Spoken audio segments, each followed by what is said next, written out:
Bienvenidos a otro programa de especiales periodísticos de 24 horas. ¿Qué tal, Janet? Buenas noches. Hola, Bernardo. Hoy continuamos con nuestra serie Prófugos por la Banca.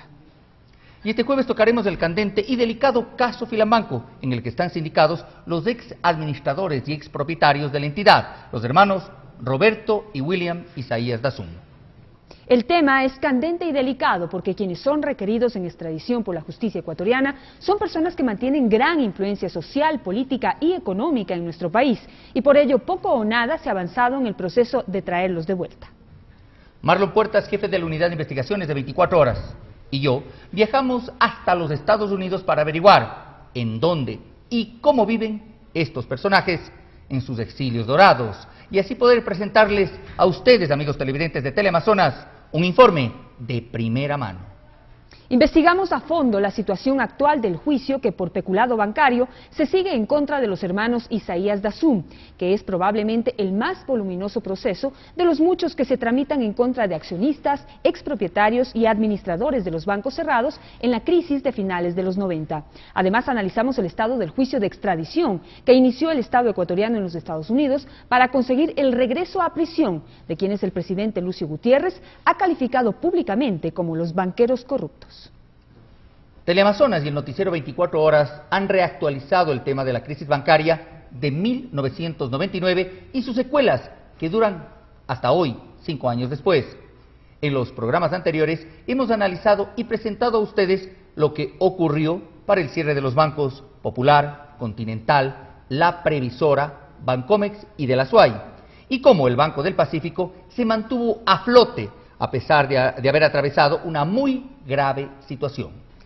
Ahora llegó el turno del que según juristas y la opinión pública es el caso más polémico, el Filambanco. En las últimas semanas otros medios de comunicación también han retomado el tema de la crisis bancaria y el Filambanco, a propósito de los insistentes rumores de que en la segunda sala de lo penal de la Corte Suprema de Justicia, donde se ventila el proceso, ya estaría redactada la sentencia. Pero entremos en materia. Iniciamos con un recuento de lo que fue el Filambanco desde el año de su creación, pasando por sus mejores momentos, cuando era considerada la institución financiera más grande del país, hasta el cierre, a fines de 1998. Les presentamos la primera parte de la caída de Filambanco.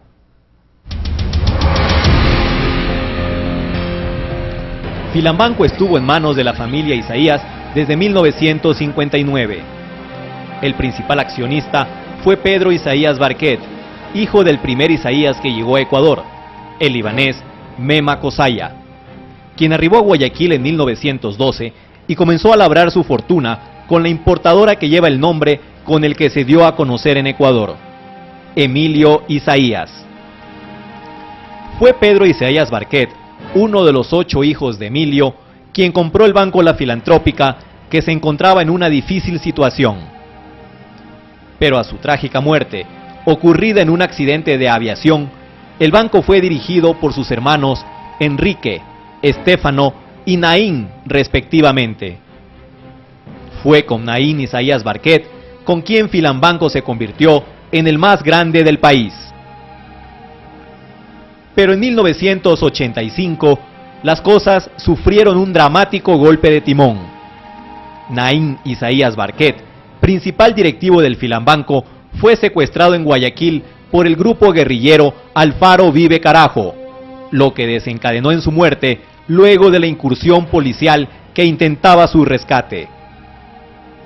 Desde entonces, Roberto Isaías Dazum asume el control total del Filambanco y sus empresas relacionadas. En ese momento el grupo Isaías era considerado el segundo en importancia económica del Ecuador, después del liderado por Luis Noboa Naranjo.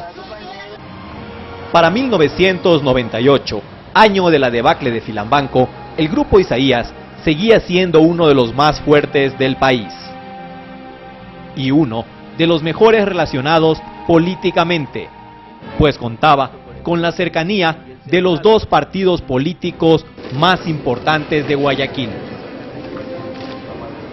La historia de la crisis de Filambanco se remonta a los primeros meses de 1998, cuando las cifras de la entonces entidad bancaria más grande del Ecuador, Filambanco, ya no eran alentadoras. tenía una cartera vencida de 500 millones de dólares, es decir, deudas que se volvieron irrecuperables, lo que significaba que casi el 30% de los créditos de mayor riesgo que tenía todo el sistema financiero nacional los tenía el Filambanco. Según el índice Camel, el principal indicador de las cifras de rentabilidad, eficiencia y capital de los bancos en el Ecuador, Filambanco era el penúltimo en la lista de los bancos que operaban en el país en ese año. Con este panorama y una total ausencia de liquidez, es decir, falta de dinero en efectivo, entre septiembre y noviembre de 1998, el Banco Central concedió 2 préstamos al Filambanco por un monto de 424 millones de dólares. Pero al llegar diciembre, la situación se volvió insostenible. Fuimos al Banco Central y les pedimos las líneas correspondientes, que son líneas disponibles a todos los bancos, no es una línea disponible al uno o al otro. Ellos exigen 140% de garantía para descontar un documento. No es una desafortunadamente las líneas del Central se han vuelto tabú. Algunos dicen que cuando uno entra no sale de ahí. Y para sostenerla, aunque sea por un tiempo, nació la Agencia de Garantía de Depósitos el 1 de diciembre de 1998, en medio de una intensa pugna política en el Congreso, al final de la cual prevaleció la mayoría legislativa conocida como la aplanadora, y que la integraban diputados del Partido Social Cristiano, demócratas populares, conservadores, alfaristas e independientes. La AGD nació con este apoyo legislativo y del gobierno de Yamil Maguad. Al día siguiente de su creación, el 2 de diciembre, en horas de la noche, Filambanco ya estaba en poder de la flamante agencia.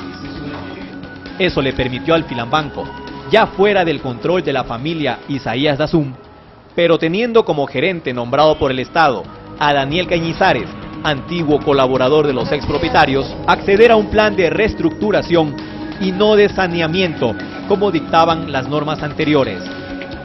Y con ello, a nuevos créditos del Estado, que vendió la esperanza de que el Filambanco se podía recuperar. Puede acceder a más recursos. Yo no quisiera entrar en cuantificaciones precisas en este momento de a cuánto más, pero puede acceder a más recursos. Nosotros pensamos que por ahora no va a necesitar muchos más recursos. Yo creo que tenemos que empezar a pensar más en Agencia de Garantía de Depósitos, en donde es el sector público el que tiene que ver con el funcionamiento de esa Agencia de Garantía de Depósitos. Muchos expertos bancarios aseguran que la AGD fue creada ex profeso para evitar una caída catastrófica del Filambanco. Y claro, las reacciones en contra de sus administradores y propietarios, los hermanos Roberto y William Isaías Dazum. A la final, los hermanos Isaías sí fueron acusados y del más grave delito en materia financiera, peculado bancario. Hoy, Roberto y William Isaías Dazum, aunque se encuentran prófugos de la justicia ecuatoriana, trabajan y llevan una vida de lo más normal en Miami, Estados Unidos. Es más, disfrutan de lujos que aún en una ciudad de ricos y famosos llaman la atención. En varias ocasiones nos comunicamos telefónicamente con el señor Roberto Isaías para concretar una entrevista.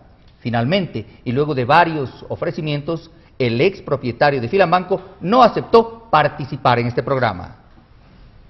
Es tiempo de hacer una primera pausa comercial y cuando retornemos les presentaremos la segunda parte de La caída de Filambanco.